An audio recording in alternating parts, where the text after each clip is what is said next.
Welcome back to my new blog. और कैसे हो सब? आप ये सोच रहे हो ना कहाँ गया था? ऐसे जैसे आपकी समर वेकेशन चल रही है तो मेरी भी समर वेकेशन चल रही थी, तो उसमें अभी छुट्टी मना रहा था। पहले मैं नानी हाउस गया हुआ था, फिर उसके बाद रोज रोज मम्मा मुझे मार्केट ले जाती है वापस आके। आज हम घर पे थे तो मम्मा ने मेरी वीडियो बनानी शुरू कर दी और सुबह उठते ही देखो मम्मा कैसे मेरे को परेशान करने लग गई। मम्मा को पता नहीं था मैं कब से जाग रहा हूँ, बस फिर क्या भैया भी उठ गए, मम्मा मुझे और भैया को गोदी उठा के ले गई अपने दादू रूम।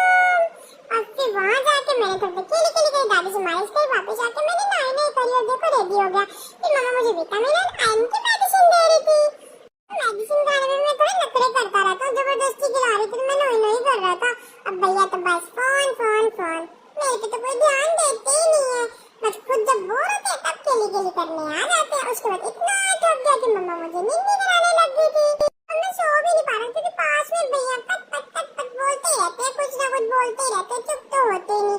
तो मुझे बड़ी टेंशन नहीं आई थी, फिर मैं नोया नोया कर लगा। फिर मम्मा ने भैया को डांटा, इसलिए फिर बाद में मैं सो गया कि हाँ भैया मुझे भी डांट पड़ जाएगी।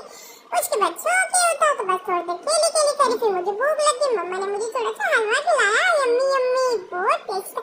मैं क्या चीज जितनी मर्जी खिला दो आराम से खा लेता हूँ मैं। और फिर भैया आ गए, भैया साथ मैंने थोड़ी देर खेली खेली करी। देखो कैसे मुझे यूनिकॉर्न के साथ आ रहे थे भैया। अरे भैया को देख के बहुत खुश हो जाता हूँ। भैया उल्टे सीधे